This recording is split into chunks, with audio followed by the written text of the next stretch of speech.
Hello, welcome to Chapter 10, Hypothesis Testing for Categorical Variables, 3 or more proportions. In Chapter 8, we saw how to test a hypothesis in which a proportion is compared to a number or to another proportion. In this Chapter 10, we will see how to test a hypothesis in which 3 or more proportions need to be compared with each other. This procedure is commonly used to test whether two categorical variables are associated or not. In Chapter 5, we saw how to analyze the relationship between two categorical variables with the help of a contingency table and conditional probabilities. But this analysis was valid only within the limits of our dataset. In this Chapter 10, we will review those techniques and we will see how to make a conclusion about the whole population from which a sample comes. Exercise 1. We suspect that a die is defective. To test this hypothesis, we roll it 60 times. Consider the results shown in the following scenarios. Letter A. Does scenario A provide strong evidence that the die is defective? Why? In scenario A, we got 7 ones, 10 twos, 11 threes, 11 fours, 13 fives, and 8 sixes. Is this outcome suspicious? Here I am awaiting an intuitive answer, and students usually answer very well. They say, no, this is not strong evidence. The results that we observed are very similar to what we expect from a fair die. If the die is fair, in 60 trials we would get on average 10 ones, 10 twos, 10 threes, 10 fours, 10 fives, and 10 sixes. The frequencies observed in our sample are not too far from that. The difference between the observed frequencies and the expected frequencies could very well be explained by the natural variability of the activity, that's to say, by chance. Letter B. Does scenario B provide strong evidence that the die is defective? Why? Students usually don't answer this unanimously. Most of them tend to say that the answer is yes. Here we have strong evidence because what we observe is too unusual for a fair die. In a fair die, we would expect 10 fours, but we got only 3. We would expect 10 twos, but we got 16. That's the right answer indeed. It is not reasonable to believe that the huge difference between the observed frequencies and the expected frequencies is simply explained by the natural variability of the activity, that's to say, by chance. This comparison that we all do intuitively to assess the fairness of the die is what in this chapter we are learning to measure. As in the other tests, we will use a statistic and a p-value. Letter C. Use the appropriate hypothesis test to provide a quantitative answer to letters A and B. As always, the first stage is setting up the hypothesis. The null hypothesis is the die is fair. That's to say, the probability or proportion of 1 equals the proportion of 2, the proportion of 3, the proportion of 4, the proportion of 5, and the proportion of 6, which equals 1 over 6. As you can see, here we are involving 6 proportions. This is the kind of comparison that we cannot solve with a C-test and the normal model. Notice also that we are identifying the concept of proportion with the concept of probability. The alternative hypothesis is that at least one of these equalities is false. Maybe 2 or more of them, but at least one. In other words, the die is defective.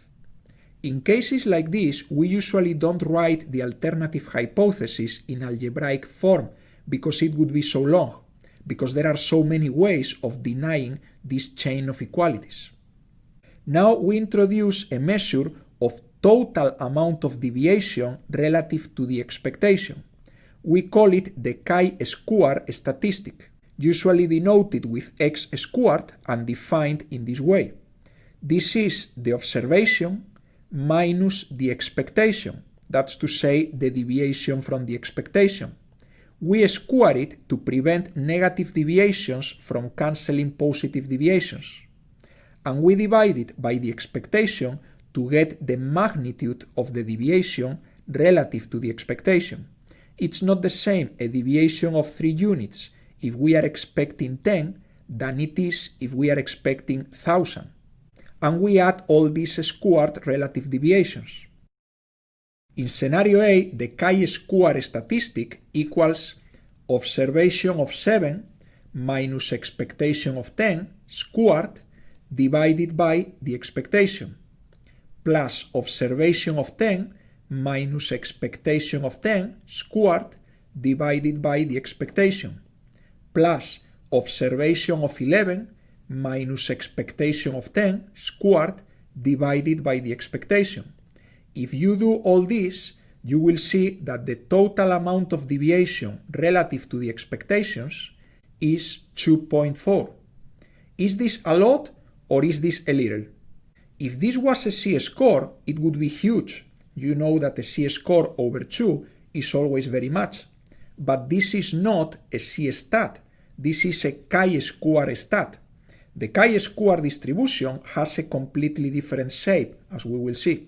In scenario B, the chi-square value is observation of 7 minus expectation of 10 squared divided by the expectation, plus observation of 16 minus expectation of 10 squared divided by the expectation.